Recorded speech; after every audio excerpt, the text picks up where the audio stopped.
Hello दोस्तों, स्वागत है आप सबों का आपके अपने यूट्यूब चैनल सक्सेस क्लासेस में। तो दोस्तों, आज की वीडियो में हम लोग क्लास 10 केमिस्ट्री के चैप्टर नंबर 2 अम्ल भस्म और क्षार के VVI क्वेश्चन को करने वाले हैं। इससे पिछले वीडियो में हमने इस चैप्टर का अर्ध वीडियो कर रखा है। अगर आपने उसे नहीं देखा है तो प्ले लिस्ट में जा करके ज़रूर देख ले। तो चलिए वीडियो को अच्छी तरह से समझने के लिए बने रहिएगा अंत तक। तो देखिए, इससे पिछले वीडियो में हमने क्लोरीन के उपयोग तक कर लिया था, तो आज हम लोग इससे आगे का पार्ट करेंगे। देखिए, ये काफ़ी इंपॉर्टेंट क्वेश्चन है, एग्जाम में पूछे जाते हैं लगभग बार बार। प्रश्न है कि तांबा या पीतल के बर्तन में दही जैसे खट्टे पदार्थ को नहीं रखना चाहिए, क्यों? तांबा या पीतल का जो बर्तन होता है उसमें दही या फिर किसी प्रकार का खट्टा पदार्थ जो होता है नहीं रखना चाहिए, ऐसा क्यों होता है? ठीक, आइए इसका आंसर समझते हैं। देखिए, दही या खट्टे पदार्थ में क्या होता है कि अम्ल पाए जाते हैं। सही बात है, जितने भी खट्टे पदार्थ होते हैं उसमें क्या होता है? अम्ल पाया जाता है, सिट्रिक अम्ल पाया जाता है, जो बर्तन से अभिक्रिया करके लवण और हाइड्रोजन गैस का निर्माण करते हैं। देखिए, जितने भी खट्टे होते हैं, जैसे दही हुआ या कोई भी खट्टा पदार्थ हुआ, तो उसमें क्या पाया जाएगा? अम्ल पाया जाएगा। और वो क्या करेगा? बर्तन से अगर अभिक्रिया करता है तो वो लवण और हाइड्रोजन गैस का निर्माण कर लेता है, जो कि विषैला होते हैं। बर्तन से अभिक्रिया करने के बाद लवण और हाइड्रोजन गैस का निर्माण करता है, और ये क्या होता है? एक तरह से विषैला होता है, जिससे ये सब खाने के लायक नहीं रहा जाता है, जिसके कारण क्या होता है? ये खाने के लायक नहीं रहते हैं, ये दही या कोई भी खट्टे पदार्थ।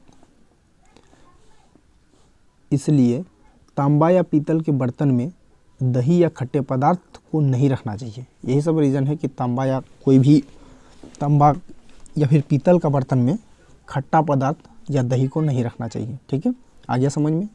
तो पीतल या तांबे के बर्तन में दही या खट्टा पदार्थ क्यों नहीं रखना चाहिए? तो क्योंकि ये क्या होता है कि अम्लीय होता है दही या खट्टा पदार्थ, और ये क्या करता है? उस बर्तन से अभिक्रिया करके हाइड्रोजन गैस का निर्माण कर लेता है। तो जिसके कारण क्या होता है कि वो जो खाने वाला सामान होता है वो विषैला टाइप का होता है, और वो खाने लायक नहीं होता है, जिसके कारण क्या होता है कि कोई भी दही या खट्टा पदार्थ को हमें तांबा या पीतल का बर्तन में नहीं रखना चाहिए। ठीक, चलिए अगले प्रश्न को समझते हैं। देखिए, ये काफ़ी इंपॉर्टेंट क्वेश्चन है कि हाइड्रोजन गैस के उपयोग बताए, यानी कि हाइड्रोजन जो गैस होते हैं H2, इसके उपयोग क्या है, इसका इस्तेमाल कहाँ कहाँ होता है? तो देखिए, सबसे पहला है कि वनस्पति तेल का हाइड्रोनीकरण कर उन्हें वनस्पति घी बनाने में, यानी कि हाइड्रोजन गैस का जो उपयोग होता है वनस्पति तेल का हाइड्रोजनीकरण करके उन्हें वनस्पति घी बनाने में, यानी सीधा सीधा कहा जाए तो वनस्पति घी बनाने में हाइड्रोजन गैस का उपयोग होता है। ठीक है, दूसरा, ईंधन के रूप में हाइड्रोजन गैस का उपयोग होता है, ईंधन के रूप में। ठीक, तीसरा है हैबर विधि द्वारा अमोनिया बनाने में। देखिए, हैबर विधि द्वारा अमोनिया बनाने में भी हाइड्रोजन गैस का प्रयोग होता है। हैबर विधि द्वारा अमोनिया बनाने में हाइड्रोजन गैस का उपयोग होता है। ठीक है, पांचवा पॉइंट है कि HCl का निर्माण करने में, यानी हाइड्रोक्लोरिक अम्ल का निर्माण करने के लिए हमें हाइड्रोजन गैस की आवश्यकता होती है। ठीक है, समझ में आ गया हाइड्रोजन गैस की आवश्यकता क्या है, उपयोग क्या है? तो वनस्पति घी बनाने में ईंधन के रूप में, इसके अलावा हैबर विधि द्वारा अमोनिया बनाने में, और हाइड्रोक्लोरिक अम्ल का निर्माण करने में क्या है? हमें हाइड्रोजन गैस की आवश्यकता होती है। ठीक, चलिए अगले प्रश्न को देखते हैं। ये भी काफ़ी इंपॉर्टेंट क्वेश्चन है। प्रश्न है कि सोडियम बाइकार्बोनेट या सोडियम हाइड्रोजन कार्बोनेट या खाने का सोडा बनाने की विधि और उपयोग बताएं। यानी कि सोडियम बाइकार्बोनेट या सोडियम हाइड्रोजन कार्बोनेट, इसको हम लोग खाने वाला सोडा भी कहते हैं, जैसे सब्जी वगैरह बनाने में करते हैं। ठीक है, इसको बनाने का, यानी खाने वाला सोडा या सोडियम बाइकार्बोनेट, इसको बनाने का विधि क्या है और बनाने के बाद इसका उपयोग कहाँ कहाँ होता है, ये हमें बताना है। और ये क्वेश्चन लगभग हर बार एग्ज़ाम में पूछे जाते हैं। ठीक है, काफ़ी इंपॉर्टेंट क्वेश्चन है ये। आइए इसका समझते हैं। देखिए, इसका जो रासायनिक नाम होता है, रासायनिक नाम सोडियम बाइकार्बोनेट, इसका रासायनिक नाम सोडियम बाइकार्बोनेट या सोडियम हाइड्रोजन कार्बोनेट है। जो खाने वाला सोडा है इसका रासायनिक नाम होता है सोडियम बाइकार्बोनेट या सोडियम हाइड्रोजन कार्बोनेट होता है, और इसका जो रासायनिक सूत्र होता है NaHCO3 होता है। देखिए, आपसे एग्ज़ाम में इसका रासायनिक सूत्र भी पूछा जा सकता है कि जो खाने वाला सोडा होता है उसका रासायनिक सूत्र क्या है, तो NaHCO3, सोडियम हाइड्रोजन कार्बोनेट। ठीक है, इसका रासायनिक नाम पूछे तो सोडियम बाइकार्बोनेट या सोडियम हाइड्रोजन कार्बोनेट बोलेंगे। और इसका अगर सूत्र कहे, अगर एग्जाम में सूत्र पूछता है तो NaHCO3, ठीक है।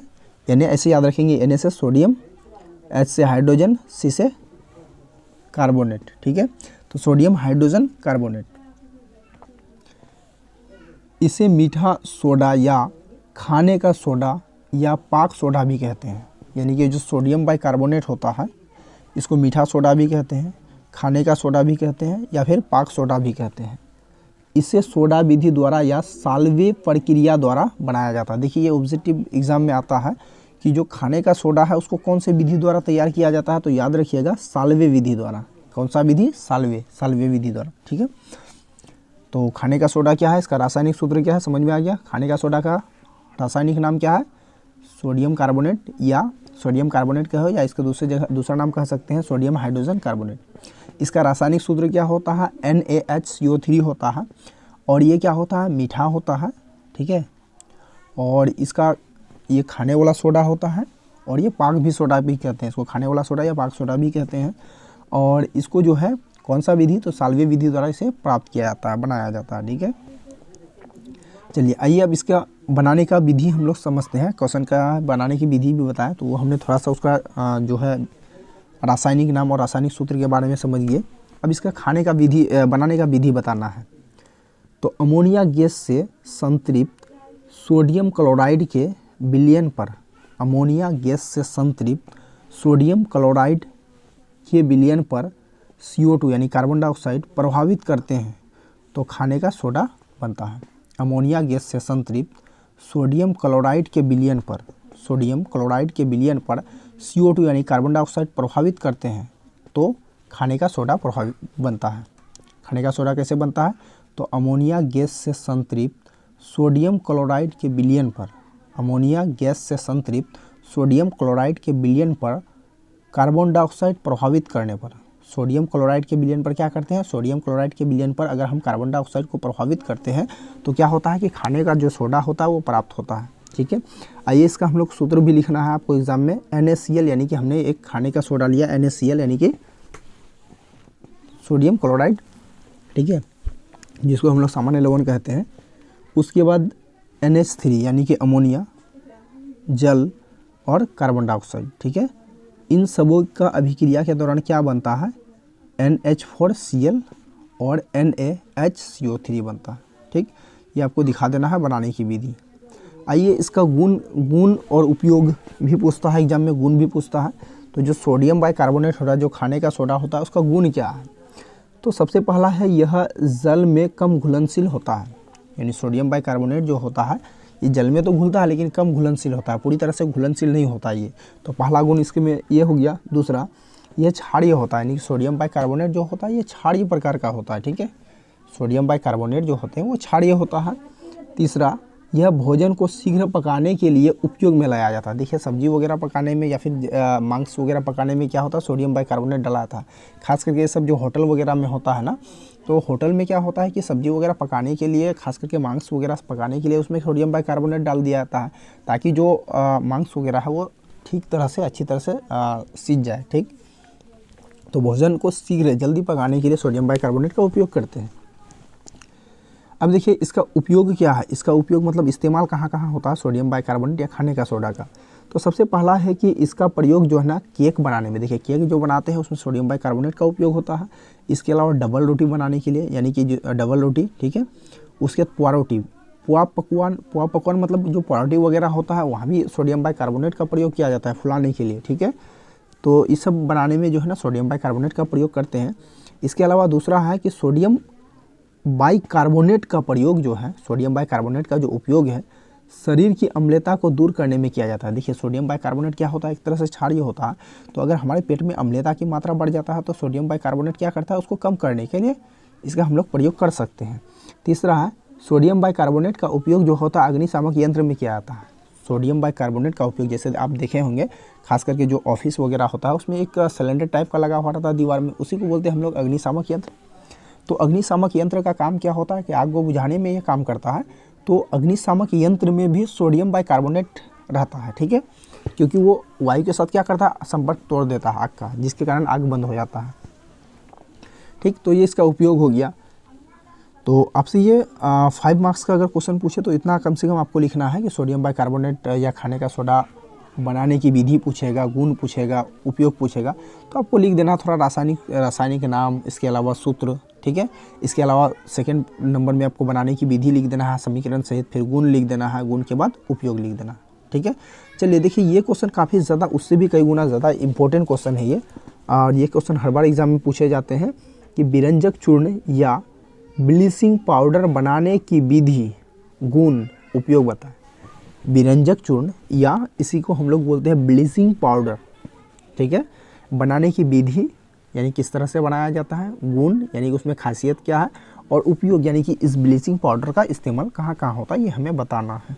ठीक, आइए इसका आंसर समझते हैं। तो इसका रासायनिक जो नाम होता है यानी कि विरंजक चूर्ण या ब्लीचिंग पाउडर का जो रासायनिक नाम होता है वो कैल्शियम ऑक्सीक्लोराइड होता है। कैल्शियम ऑक्सीक्लोराइड विरंजक चूर्ण का रासायनिक नाम आपसे एग्जाम में पूछ सकता है ऑब्जेक्टिव में कि विरंजक चूर्ण या जो ब्लीचिंग पाउडर होता है उसका रासायनिक नाम क्या है, तो कैल्शियम ऑक्सीक्लोराइड।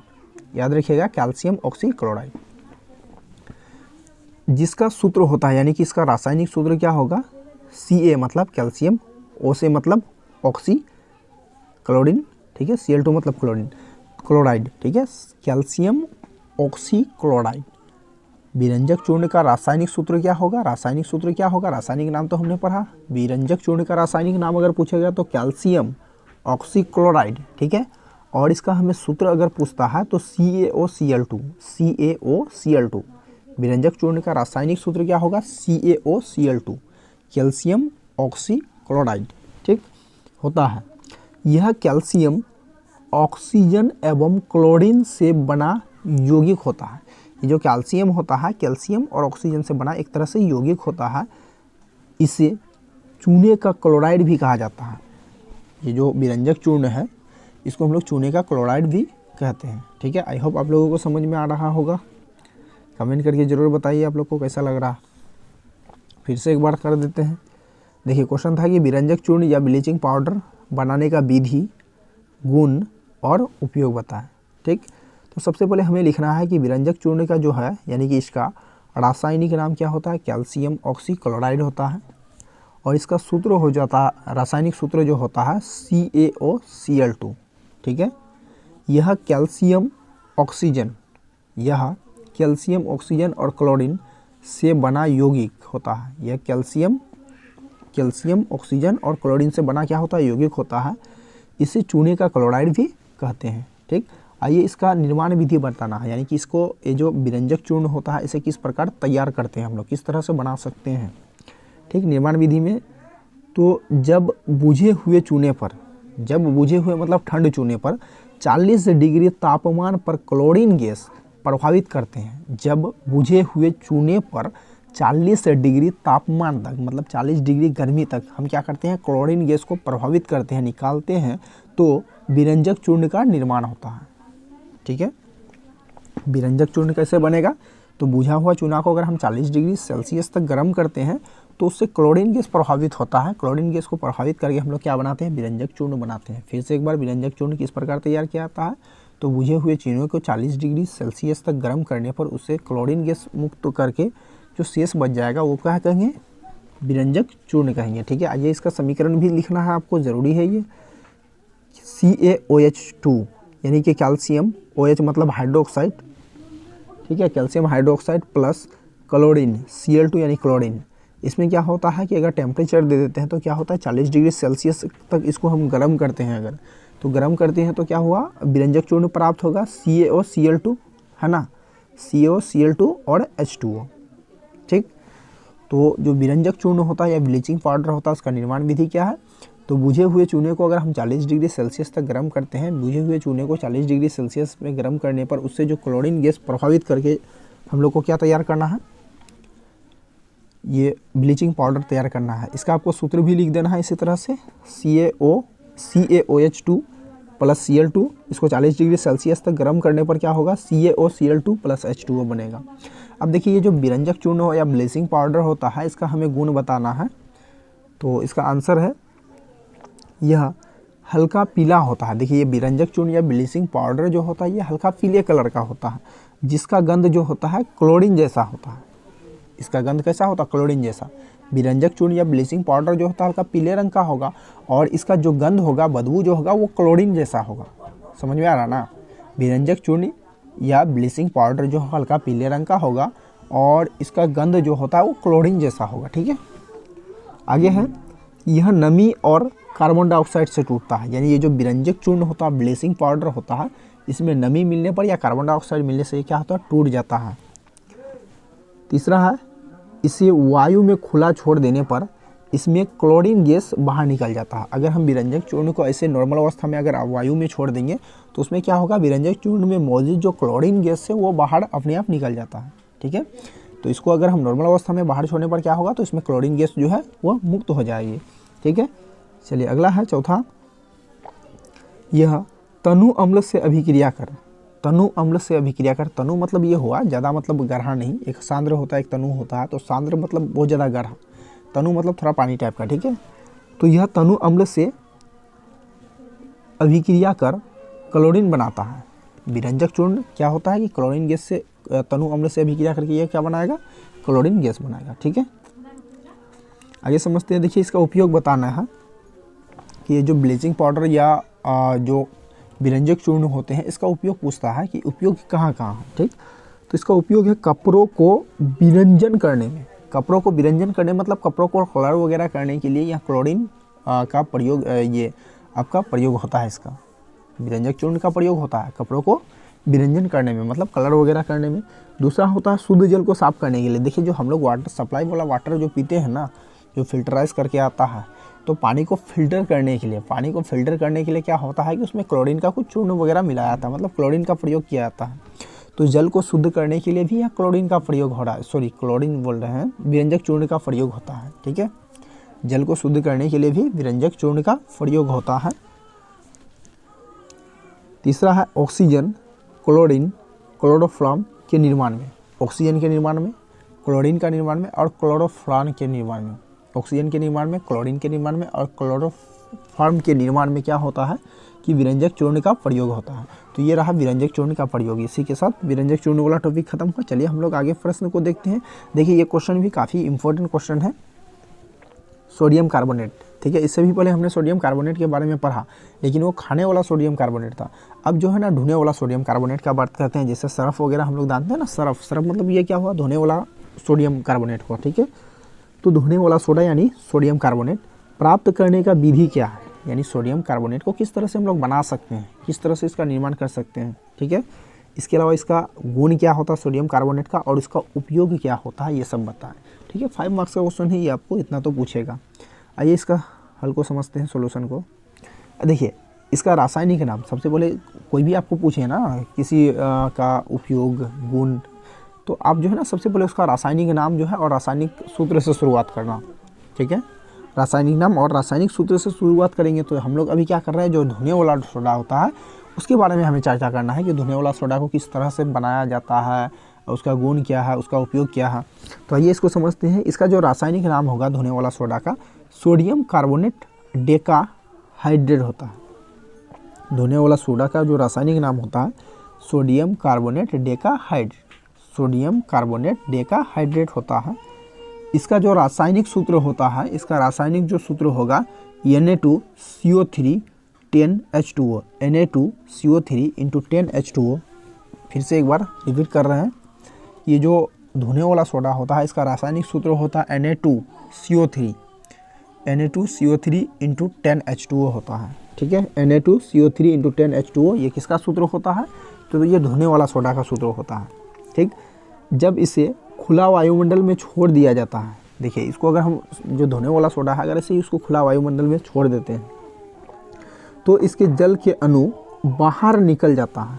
इसका जो भी जल के अणु है, धोने वाला सोडा को इसे खुला छोड़ देते हैं तो इसमें क्या होगा कि इसमें जो भी जल के अणु है वो क्या होता है, बाहर निकल जाता है, जिसे उत्फुलन की क्रिया कहते हैं। जिसे कौन सा क्रिया कहेंगे? उत्फुलन की क्रिया कहेंगे। अगर हम धोने वाला सोडा को इसे खुला छोड़ देते हैं तो उसमें क्या होता है कि जो भी उसमें क्या होता है कि अणु शामिल होते हैं, जल के अणु शामिल रहते हैं, वो बाहर निकल जाता है। तो बाहर निकलने की इस क्रिया को हम उत्फुलन की क्रिया कहेंगे। ठीक है।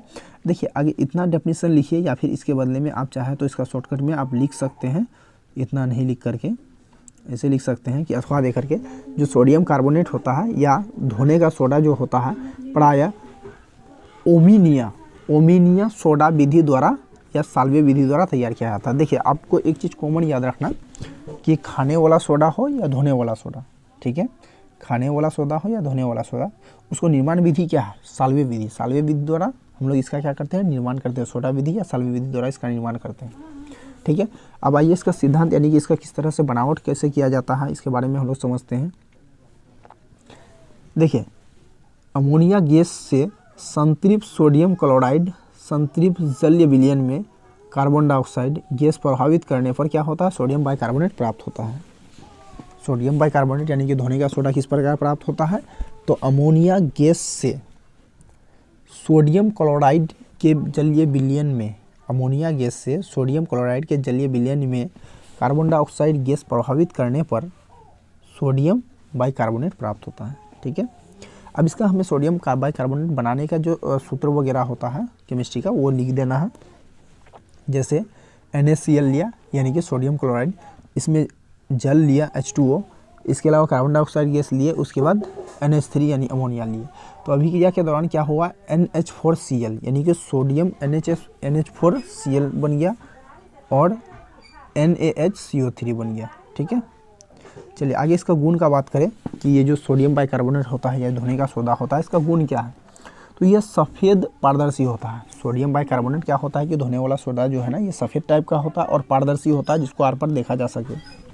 दूसरा है यह क्षारीय होता है, यानी कि सोडियम बाइकार्बोनेट जो होता है, एक चीज़ ध्यान देना, सोडियम बाइकार्बोनेट चाहे आपको धोने वाला हो या फिर खाने वाला, दोनों ही क्या होते हैं, क्षारीय होते हैं, ठीक है।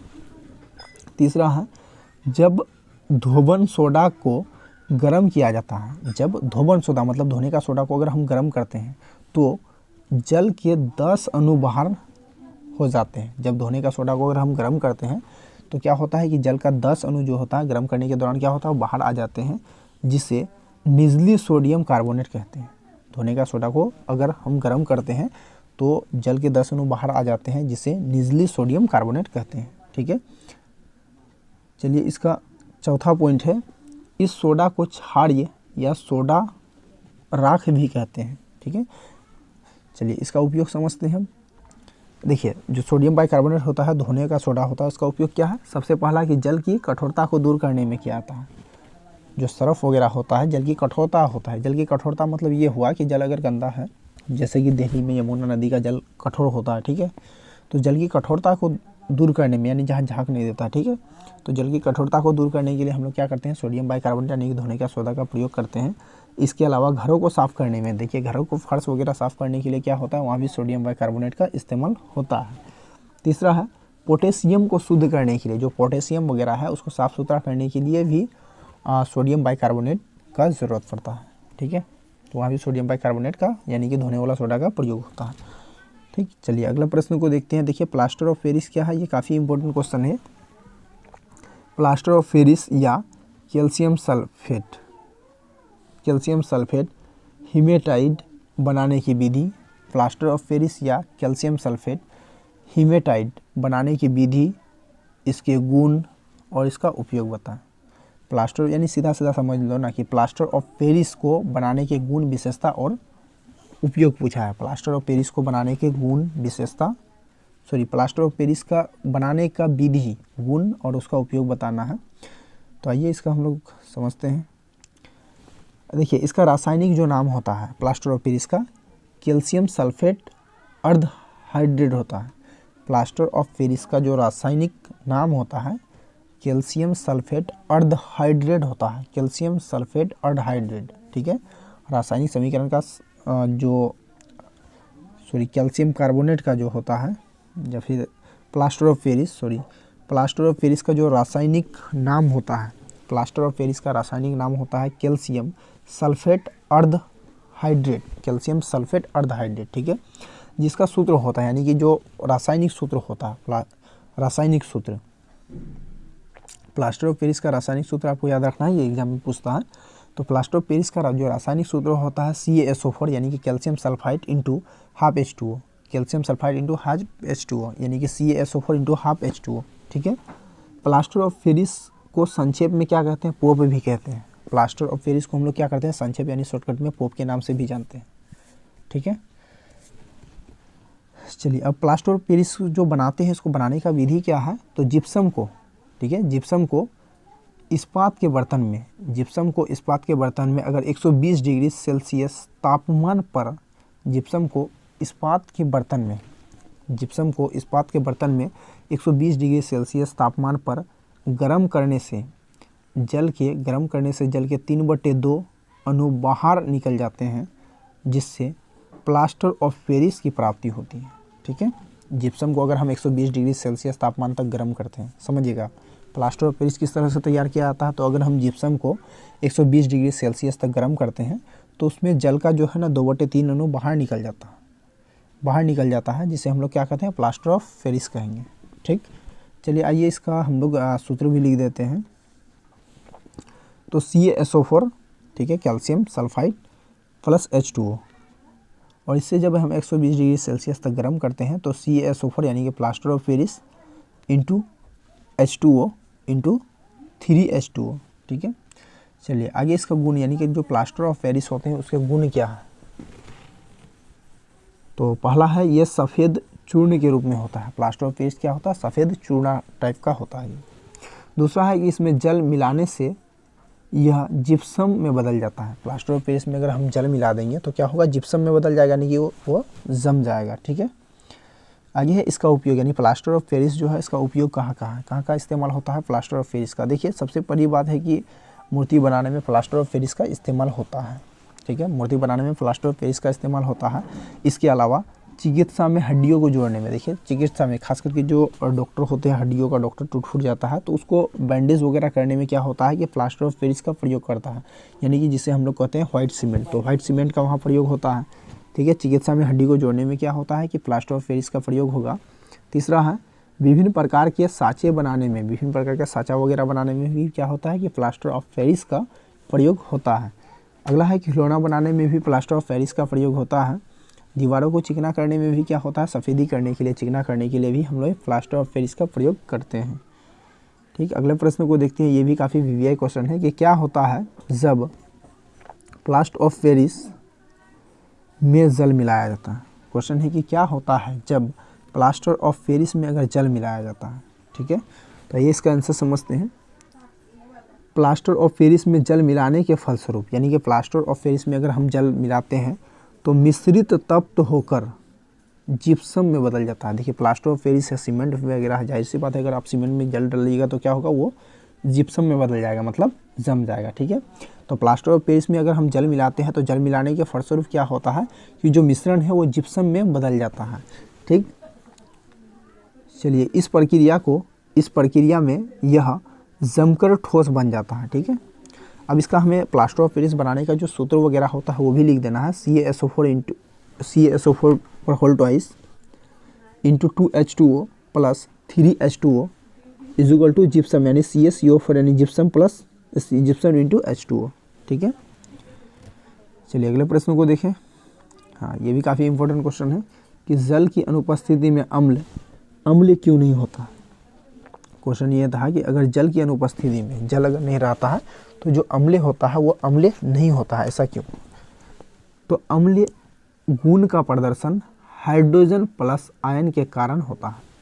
अम्लीय गुण का प्रदर्शन कैसे होता है, तो हाइड्रोजन प्लस आयन के कारण होता है। अम्ल जल में घुलकर ही हाइड्रोजन प्लस आयन, अम्ल जल में घुलकर ही हाइड्रोजन प्लस आयन देता है। ठीक है, जो अम्ल होता है वो जल में घुल करके ही क्या होता है, हाइड्रोजन प्लस आयन देता है। अम्ल को जब भी हम लोग जल में घुलाएंगे तो क्या होगा, वो हाइड्रोजन प्लस आयन ही देगा। जल की अनुपस्थिति में, अगर जल नहीं रहता तो जल की अनुपस्थिति में हाइड्रोजन प्लस आयन उत्पन्न नहीं होता। देखिए अगर हम अम्ल को जल में डुबाएंगे तभी हाइड्रोजन प्लस आयन निकलता है। अगर हम अम्ल को जल में नहीं डुबाते तो क्या होगा, हाइड्रोजन प्लस आयन नहीं बनेगा, यानी कि जल की अनुपस्थिति में क्या होगा कि हाइड्रोजन प्लस आयन नहीं उत्पन्न होगा। अतः अम्ल की अनुपस्थिति में, अतः अम्ल यहाँ गलत लिखा हुआ, आप लोग जल लिख लीजिएगा। अतः जल की अनुपस्थिति में अम्ल के गुण को प्रदर्शित नहीं करता है। ठीक है। इस प्रकार हम कह सकते हैं कि जल की अनुपस्थिति में अगर पानी नहीं रहता है तो जो अम्ल है वो अम्ल का गुण प्रदर्शित नहीं करता। ठीक है, इसका रीज़न समझिए। क्वेश्चन है कि जल की अनुपस्थिति में अम्ल नहीं होता, क्यों? क्योंकि अम्ल क्या होता है कि इसको जल में डुबाने पर हाइड्रोजन प्लस आयन देता है। अगर हम पानी का अनुपस्थिति लेते हैं, जल का अनुपस्थिति है, जल अगर नहीं है तो क्या होगा कि अम्ल जो है ना हाइड्रोजन प्लस आयन नहीं देगा। अतः ऐसी स्थिति में क्या होगा कि जल की अनुपस्थिति में कोई भी अम्ल जो होता है वो अम्ल नहीं होता है। ठीक, चलिए अगले प्रश्न को समझते हैं। अगला प्रश्न है कि क्या होता है जब कली चूना पर पर्याप्त जल डाल दिया जाता है। देखो क्या होता है उस समय, ये भी काफ़ी वीवीआई क्वेश्चन है कि क्या होता है जब कली चूना में अगर हम पर्याप्त मात्रा में जल डाल दें। ठीक, तो कली चूना पर पानी डालने से क्या होता है कि कैल्शियम हाइड्रोक्साइड प्राप्त होता है। अगर हम कली चूना में जल डालेंगे तो कैल्शियम हाइड्रोक्साइड प्राप्त होगा। ठीक है, इसका सूत्र भी लिख देना है। CaO में अगर जल डालें तो क्या होगा, CaOH2 बनेगा। ठीक, चलिए अगला प्रश्न का बात करें। अगला ये भी काफ़ी वीवीआई क्वेश्चन है कि पावरोटी अथवा केक नरम और स्पंजी होता है कैसे। यानी कि पावरोटी वगैरह जो हम लोग इस्तेमाल करते हैं या केक वगैरह इस्तेमाल करते हैं तो ये क्या होता है कि स्पंजी टाइप का होता है, मतलब मुलायम टाइप का होता है। ऐसा क्यों होता है? तो आंसर है कि केक में बेकिंग पाउडर डाला जाता है। जो केक वगैरह होता है उसमें क्या होता है, एक तरह से बेकिंग पाउडर डाला जाता है जिसमें सोडियम बाइकार्बोनेट रहता है। केक में क्या होता है कि बेकिंग पाउडर डाला जाता है और इसमें क्या होता है कि बेकिंग पाउडर में क्या होता है कि सोडियम कार्बोनेट रहता है। जब इसे जल में घोलकर गर्म किया जाता है, जब इसको हम जल में घोल करके अगर गर्म करते हैं तो क्लोरीन ये कार्बन डाइऑक्साइड गैस जो होता है वो मुक्त हो जाती है। जब इसको हम लोग क्या कर देंगे, जल में मिला करके इसको हम लोग अगर गर्म करेंगे तो इसमें क्या होगा कि जो भी कार्बन डाइऑक्साइड गैस है वो मुक्त हो जाती है, अलग हो जाती है, जो पावरोटी को फुलाकर नरम और स्पंजी बना देता है। ये कार्बन डाइऑक्साइड गैस के कारण क्या होता है कि कार्बन डाइऑक्साइड गैस के कारण वो जो होता है पावरोटी वगैरह नरम और स्पंजी होता है, क्योंकि उसमें जो भी कार्बन डाइऑक्साइड गैस वगैरह है वो सारा चीज़ निकल जाता है। तो सीधा अगर बात किया जाए कि पावरोटी या जो केक होते हैं वो नरम और स्पंजी होता है, क्यों? क्योंकि उसमें क्या होता है कि जो भी गैस वगैरह होता है वो निकाल दिया जाता है, जिसके कारण ऐसा हमें प्रतीत होता है महसूस। चलिए अगला वीवीआई क्वेश्चन है ये भी, आशुद्ध जल विद्युत चालक क्यों होता है? जो आशुद्ध जल होते हैं वो विद्युत का चालक क्यों होता है, जबकि वर्षा का जल विद्युत चालक होता है। ठीक है, जो आशुद्ध जल होते हैं, देखिए आशुद्ध जल मतलब ये हुआ कि शुद्ध जल, आशुद्ध जल मतलब ये हुआ शुद्ध जल एकदम प्योर। तो आशुद्ध जल विद्युत का चालक नहीं होता है। देखिए अशुद्ध जल जो होगा वो विद्युत का चालक नहीं होगा, जबकि वर्षा का जल क्या होता है कि विद्युत का चालक होता है। तो क्वेश्चन पूछा है कि ऐसा क्यों होता है, ऐसा क्यों होता है? तो ये जानते हैं। देखिए अशुद्ध जल में क्या होता है कि अम्ल, लवण और अशुद्धियाँ नहीं होती हैं। अशुद्ध जल में अम्ल, लवण और अशुद्धियाँ क्या होती है, नहीं होती है। इसलिए विद्युत धारा प्रभावित करने पर हाइड्रोजन प्लस आयन अलग नहीं होता है। अशुद्ध जल में क्या होता है कि शुद्ध जल में क्या होता है कि विद्युत धारा जो है ना प्रभावित नहीं होता है, विद्युत धारा प्रभावित नहीं होता है, जिसके कारण क्या होता है, जो अशुद्ध जल होता है उसमें अम्ल, लवण और अशुद्धि नहीं होती है। ठीक है, अशुद्धि नहीं होता है, जिसके कारण क्या होता है कि ये हाइड्रोजन प्लस आयन नहीं देता है। जबकि वर्षा का जो जल होता है वो अम्ल होते हैं एवं अन्य आयनीकृत पदार्थ होते हैं। जो वर्षा का जल होता है वो अम्ल होते हैं, इसके अलावा उसमें और भी कुछ क्वालिटी पाए जाते हैं। अतः इससे विद्युत धारा प्रभावित करने के लिए आवश्यक हाइड्रोजन प्लस आयन प्राप्त होता है। ठीक है, चलिए अगले प्रश्न का बात करें। ये भी वीवीआई क्वेश्चन है, एग्जाम में आता है कि सोडा एस किसे कहते हैं, तो अनाद्र सोडियम कार्बोनेट को सोडा एस कहते हैं। अनाद्र यानी कि काफ़ी गाढ़ा। ठीक है, अनाद्र सोडियम कार्बोनेट को क्या कहेंगे, सोडा एस भी कहेंगे। ठीक, चलिए अब आगे हम लोग यहाँ तक हम लोग का चैप्टर समाप्त हो जाता है। बस कुछ ऑब्जेक्टिव, इंपॉर्टेंट ऑब्जेक्टिव है, इसको भी कर लेते हैं। देखिए उदासीन विलयन का पीएच मान कितना होगा। तो शुरुआत में हम आपको पीएच स्केल पढ़ाते समय वहाँ बताया कि अगर पीएच स्केल में मान रहता है 0 से लेकर 14 तक, अगर पीएच स्केल में का मान अगर 7 है तो वो उदासीन है, 7 से कम है तो अम्लीय है और 7 से अधिक है तो वो क्षारीय होता है। तो उदासीन विलयन का पीएच मान कितना होगा, तो वो 7 ही होगा, मतलब पूरा बीच में। दूसरा है किसी विलयन का पीएच मान 4 है तो विलयन है। देखिए कोई एक विलयन है, उसका पीएच मान चेक किया गया तो 4 निकल गया, तो वो विलयन कौन सा है, अम्लीय क्षारीय कौन सा होगा। तो देखिए पीएच मान क्या है, 7 से कम है ना, 4 है में 4 है, इसका मतलब क्या हुआ, 7 से कम हुआ। तो जब भी विलयन का पीएच मान 7 से कम हो तो वो क्या होगा, अम्लीय हो जाएगा। ठीक है, अगले प्रश्न की बात करें तो 1 बिलियन नीली लिटमस पत्रों को लाल कर देता है। कहता है 1 बिलियन है और वो नीला लिटमस पत्रों को क्या कर देता है, लाल कर देता है। तो बिलियन का पीएच मान होगा, 1 बिलियन है और उसमें जब एक नीला लिटमस पत्र डालते हैं तो वो लाल कर देता है, तो वो जो बिलियन है उस बिलियन का पीएच मान कितना होगा, तो 7 से कम। ठीक है, 7 से कम। क्यों 7 से कम, क्योंकि जब भी लाल कर देता है ना, कोई भी लिटमस पत्र को, नीला लिटमस पत्र को अगर लाल कर देता है, इसका मतलब वो अम्लीय है और अम्लीय का पीएच मान कितना होता है, वो 7 से कम होता है। चलिए अगला प्रश्न को देखते हैं कि जो बैटरी अम्ल होता है उसको कौन सा अम्ल डाला जाता है। जो टीवी वगैरह, जो पुराने ज़माने में बैटरी वगैरह इस्तेमाल होता था, इसके अलावा आज भी होते हैं ट्रक वगैरह में। ठीक है, तो जो बैटरी का इस्तेमाल किया जाता है उसमें कुछ ना कुछ अम्ल डाला होता है, वो कौन से अम्ल है, तो याद रखिएगा H2SO4 यानी कि सल्फ्यूरिक अम्ल। बैटरी अम्ल क्या है, H2SO4 यानी कि सल्फ्यूरिक अम्ल है। ठीक, चलिए अगला प्रश्न है शुद्ध जल का पीएच मान 25 डिग्री सेल्सियस पर किसके करीब होता है। शुद्ध जल का जो पीएच मान है वो अगर 25 डिग्री सेल्सियस होता है तो किसके करीब होता है। शुद्ध जल का पीएच मान 25 डिग्री सेल्सियस पर किसके करीब होता है, तो 7। ठीक है, 25 डिग्री सेल्सियस में किसके करीब होता है, तो 7 के। अगला प्रश्न है कि एक विषैला अम्ल का नाम बताएं, तो कार्बोलिक अम्ल। ठीक है, कार्बोलिक अम्ल काफ़ी खतरनाक होता है, जिसको हम लोग फेनॉल बोलते हैं, बाथरूम साफ करने में इस्तेमाल करते हैं ना फेनॉल। ठीक है, उसको हम लोग कार्बोलिक अम्ल भी कहते हैं। तो ये काफ़ी विषैला होता है, इसको खाने से व्यक्ति की क्या होता है, मृत्यु हो जाती है। और इसका हम लोग जो सूत्र लिखेंगे H2CO3। ठीक है, कार्बोलिक अम्ल यानी कि फेनॉल, ये काफ़ी जो है ना खतरनाक टाइप का अम्ल होता है। अगले प्रश्न है कि एक ऑक्सीकरण के नाम लिखे। एक ऑक्सीकरण के नाम लिखे तो नाइट्रिक अम्ल। ठीक है, एक ऑक्सीकरण के नाम लिखे, ऑक्सीकरण का, तो नाइट्रिक अम्ल क्या होगा, एक ऑक्सीकरण है। अगला प्रश्न है कि अमाशय रस यानी कि अम्लपित्त में कितनी सांद्रता का HCl होता है।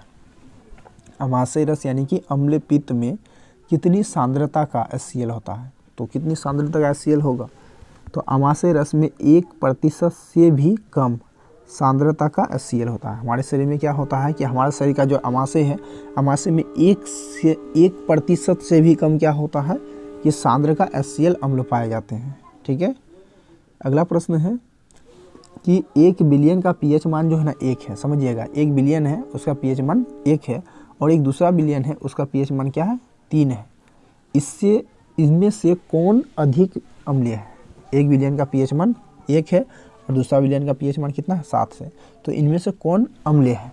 ठीक है, अधिक अम्लीय कौन सा होगा, तो ये 1 वाला अधिक अम्लीय होगा। तो जिसका पीएच मान क्या होगा, 1 से कम होगा, ये 7 से कम होगा, तो ये अम्लीय होगा। जिसका पीएच मान 7 से कम होगा तो वो अम्लीय है। जिसका पीएच मान 7 से जितना घटेगा, ठीक है, जिसका पीएच मान 7 है तो वो उदासीन है, और जिसका पीएच मान क्या होगा, घटता है।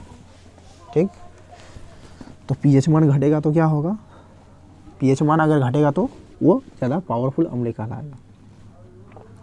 अगला प्रश्न है कि किसी विलयन का पीएच मान जो होता है किसके द्वारा निर्धारित होता है। किसी विलयन का जो पीएच मान है वो किसके द्वारा निर्धारित होता है, तो यूनिवर्सल सूचक के द्वारा। किसी विलयन का पीएच मान किसके द्वारा निर्धारित होगा, यूनिवर्सल सूचक के द्वारा। ठीक है, किसी विलयन का पीएच मान किसके द्वारा निर्धारित होगा, तो यूनिवर्सल सूचक के द्वारा। चलिए आगे प्रश्न का बात करें, अम्लीय विलयन का पीएच मान कितना होता है। यानी कि जो अम्लीय विलयन है, यानी कि कोई विलयन है, ठीक है, वो अम्लीय है, तो अम्लीय विलयन का पीएच मान कितना होता है। देखिए पीएच स्केल के अनुसार अम्लीय विलयन का पीएच मान कितना होना चाहिए, हमेशा 7 से कम होना चाहिए। 7 से जितना कम होगा उसका अम्लीयता बढ़ेगा। जैसे 6 है तो 7 से ज़्यादा अम्लीय हो गया, 5 हो गया तो 6 से ज़्यादा अम्लीय हो गया। यानी कि जितना पीएच मान कम होगा ना, उतना उसका क्या होगा कि अम्लीयता का गुण बढ़ेगा। ठीक है, चलिए अगला प्रश्न है कि क्षारीय विलयन का पीएच मान कितना होता है। क्षारीय विलयन का पीएच मान कितना होगा, तो 7 से कम होगा, 7 से अधिक होगा। 7 से कम है तो अम्लीय विलयन हो गया। ठीक है, और अगर विलयन का पीएच मान 7 से ज़्यादा होता तो ये क्या होगा, क्षारीय होगा। तो 7 से जितना अधिक होगा उतना ही क्या होगा, 7 से जितना अधिक होगा क्षारीय उतना ही ज़्यादा होगा। ठीक है, चलिए तो यहीं तक ये चैप्टर समाप्त होता है। तो हमने इस चैप्टर का जो भी क्वेश्चन था, जो भी इम्पोर्टेंट क्वेश्चन बनता है, वो हमने 3 लेक्चर के अंदर पूरा कंप्लीट कर लिया है। तो उम्मीद है आप लोगों को वीडियो समझ में आया होगा। वीडियो अच्छा लगे तो लाइक, शेयर और कमेंट जरूर करें। जितने भी स्टूडेंट चैनल में नए जुड़े हैं वो चैनल को जरूर सब्सक्राइब कर लिया जाए। Thanks for watching.